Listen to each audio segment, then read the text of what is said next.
ज्ञान की आराधना दीन का शयन है, क्लेश का निस्तार केवल धर्म से है, दर्शनों से सिद्धियां किसको मिली है, जीव का उद्धार केवल धर्म से है। बहुत जी में कहता है कि रहु गणित तपसा न याति न ते जया निर्वपनात् गृहाद्वा न छंदसा नई वजलाग्नि सूर्यई बिना महत्पा दर्जो विषेकम।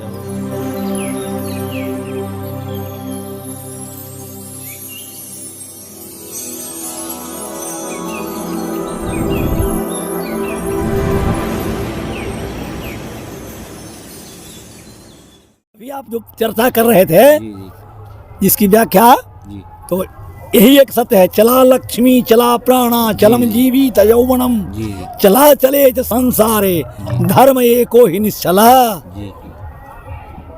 यह शरीर भी चिता तक साथ देती है, देह चितायाम परलोक मार्गे धर्मानुगो गच्छति जीव एक धनानि भूमौ उपसवस्त गोष्ठे भार्या गृहद्वारी जनै श्मशाने देहे चितायाम परलोक मार्गे धर्मानुगो गच्छति जीव एक यही धर्म है जो शाश्वत है, जीव के साथ जाता है, बाकी सब यहीं रह जाता है। अब जीव के साथ जो जाता है यहीं रहता है, यही सत्य है। इसलिए भागवत जी में चर्चा है कि एकमात्र जो सत्य है, जो कांस्टेंट कहते हैं धर्म को, धृ धातु से भी उत्पन्न होता है, जिसका अर्थ होता है धारण करना।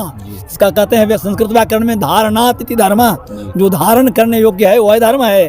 तो धारण करने योग्य क्या है? सद्विवेक, सद्गुण, सदाशील, सदाचार, यानी किसी जीव को कष्ट ना दें, यही धर्म है। और दूसरा है, राष्ट्रकवि दिनकर ने एक पंक्ति लिखा कि सबसे बड़ा धर्म है नर का सदा प्रज्वलित रहना, दाहक शक्ति समेत स्पर्श भी नहीं किसी का सहना। अज्ञान की आराधना दीन का शयन है, क्लेश का निस्तार केवल धर्म से है, दर्शनों से सिद्धियां किसको मिली है, जीव का उद्धार केवल धर्म से है। बहुत बहुत बहुत बहुत। इसलिए मार्क्स ने लिखा था कि religion is the opium of the people, धर्म लोगों के लिए अफीम के समान है। तो ये स्टालिन ने कहा कि no you are totally wrong, you are totally wrong भाई। तो क्वेश्चन किया, रिलीजन कैनॉट बी स्टिल्ड, धर्म को नहीं रोका जा सकता। क्वेश्चन किया क्यों? रिलीजन कैनॉट बी स्टॉप्ड भाई। तो कहा कि कंसाइंस कैनॉट बी स्टिल्ड, कहीं अंतरात्मा को दबाया और बदला जा सकता है। तो अंतरात्मा में तो धर्म बसा है। और religion is a matter of conscience, और धर्म लोगों के आंतरिक उपज की चीज है। एंड कंसाइंस आर फ्री, और अंतरात्मा है स्वतंत्र। हेंस अतएव religion, conscience and worship are free. यह तीनों स्वतंत्र है, तीनों एक दूसरे, तीनों एक स्वतंत्र है। तो स्वतंत्र है, स्वतंत्र मतलब जीवात्मा जो है आपके अंतःकरण में बैठा हुआ है, इसे मैं बोलता हूँ, आप जो बोलते हैं, यह वाणी को किसी ने देखा है? बिल्कुल सही, अनुभव किया जा सकता है। इस सोल को कहते हैं पार्ट, कहते हैं जीवात्मा को अंश कहते हैं। यह टुकड़ा है, एलिमेंट्स है, जिसका संपूर्ण है जो अंश है। गोस्वामी तुलसीदास ने लिखा कि ईश्वर अंश जीव अविनाशी, यह पार्ट है, टुकड़ा है।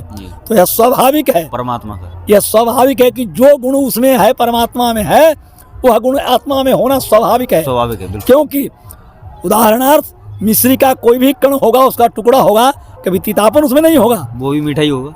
मिर्ची का किसी भी कण जो होगा उसमें वह गुण तो विद्यमान ही रहेगा। उसी प्रकार से उस परमात्मा का जो गुण है वह इसमें विद्यमान है, हर जीव में विद्यमान है।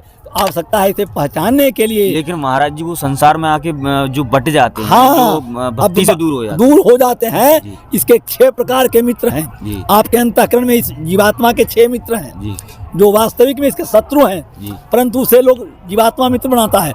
काम क्रोध लोभ मोह व्यामोह मद मत्सर। काम क्रोध लोभ मोह मद व्यामोह मत्सर, इन विकारों के कारण अपने वास्तविक स्वरूप को पहचानते हुए भी नहीं पहचानती है। इस स्वरूप को हम पहचाने, अपनी वास्तविकता को पहचान लें, इसीलिए आवश्यकता होती है सत्पुरुषों की, संत पुरुषों की, संतों की संगति की आवश्यकता होती है। इसलिए कि जब संतों का संग करेंगे और संतों के श्री चरण के रज से नहलाए बिना इस जीव का कल्याण नहीं हो सकता। इसलिए भागवत जी में चर्चा है कि रहु गणित तपसा न याति न ते जया निर्वपनात् गृहाद्वा न छंदसा नई वजलाग्नि सूर्यई बिना महत्पा दर्जो विषेकम। जय हो महाराज। संतों के श्री चरणों के रस से नहलाए बिना जीव का कल्याण नहीं हो सकता है। इसलिए हमारे यहाँ शास्त्रों में वेदांत का सूत्र है, जीवस्य तत्व जिज्ञासा। यह जीवन जो है जीने के लिए हर व्यक्ति को आधार होता है। कोई नौकरी करता है, कोई व्यवसाय करता है, कृषक अपने खेत में कार्य करते हैं, जी। परंतु यह जीवन जीने के लिए, जी परंतु यह जीवन जो है, जी यह शरीर को जीने के लिए व्यवसाय और नौकरी या कृषक कार्य की आवश्यकता अपने होती कर्म है, करने की जरूरत है, परंतु इस जीवन जो भगवान ने दिया है, जीवात्मा के लिए। वह जो दिया है वह परमात्मा के लिए दिया है। जी। इसके बाद इस मानव शरीर में आने के बाद जी पुनः इस पृथ्वी पर भूल किसी जाते। जोनि में आना पड़े जी तो दुर्लभम मानुषम देहम, जी जी यह मनुष्य का शरीर धारण करना जी। दुर्लभ है जो मुझे मिला है, बिल्कुल। और भगवान की कृपा हुई है। इसलिए गोस्वामी तुलसीदास ने लिखा कि तुम्हारी कृपा तुम्ही रघुनंदन, जानहि तुम्ही होई चंदन। जी जो तुमको जान गया वो तुम्ही को हो गया। बिल्कुल सही, इसलिए तुम में ही मिल गया। हाँ, इसलिए वेद में चर्चा है, वेदांत का सूत्र है, यमे वैसम वृणुते तेन लभ्या नैनात्मा प्रवचनेन लभ्यो न मेधया न बहुना श्रुतेन, जी यमे वैसम वृणुते तेन लभ्या। जी ऐसे आत्मा परमात्मा यम साधकम प्रार्थयते तेन लभ्या। यानी जिस साधक को, जिस स्वयंवरा कन्या जिसे पुरुष के गले में वरमाला डालती है, जी जी उसे ही वह वर्ण करती है ना। बिल्कुल, बिल्कुल। उसी प्रकार से उनकी कृपा होगी जी तो हम उसके गले में जयमाल डालते हैं, और वह प्रेरित करती है कि तुम मुझे मेरे गले में जयमाल डालो। अच्छा, अपनी शक्तियों से अपनी प्रेरित शक्ति करते से हैं। प्रेरित करती है, जी। और वह उसकी कृपा होती है। उसकी कृपा के बाद ही हम यह फल प्राप्त कर सकते भक्ति की हैं। तरफ झुकाव हाँ, आ उनके सकते हैं। हाँ, और वह कृपा कैसे होती है, जो आप यहाँ श्री राम जो चर्चा सुन रहे हैं, भजन जो चल रहे थे, भजन कर कीर्तन रहे जो हो हैं, भगवान के नाम का सुमिरन। नामनोस्ति यावते शक्ति पाप निर्हरणे जतई।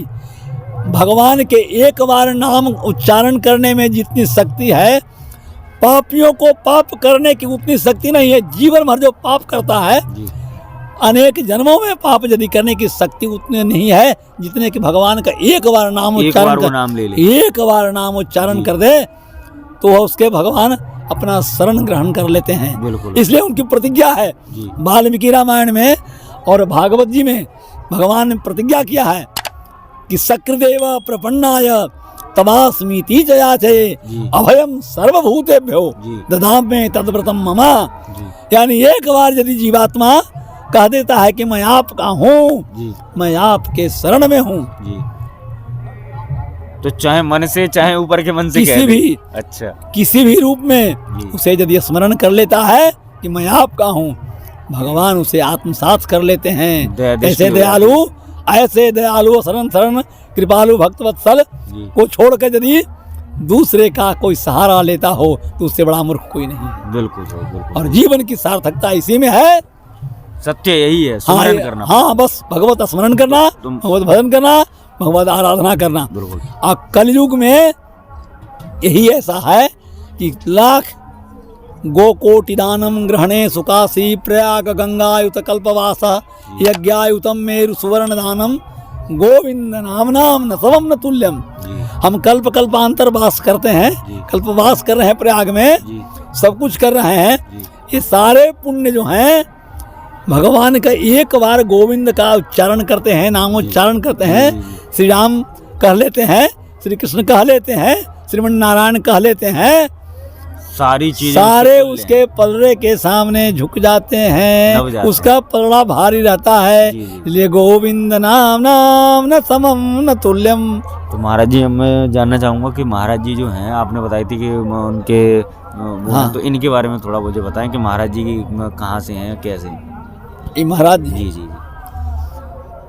ये महाराज जी हम समझते हैं, जहाँ तक मुझे स्मरण है कि 5-6 वर्ष की अवस्था में इनका जन्म बेगूसराय जिला में था। जी और जहानाबाद पुराना मगध प्रमंडल के गया जिला उस समय था। वर्तमान में जहानाबाद जिला बिहार में है। जी उस जहानाबाद जिला के वर्तमान सकूराबाद थाना में नुआमा एक गांव है। जी उस गांव में 5-6 वर्ष की अवस्था में महाराज जी का प्रादुर्भाव हुआ था।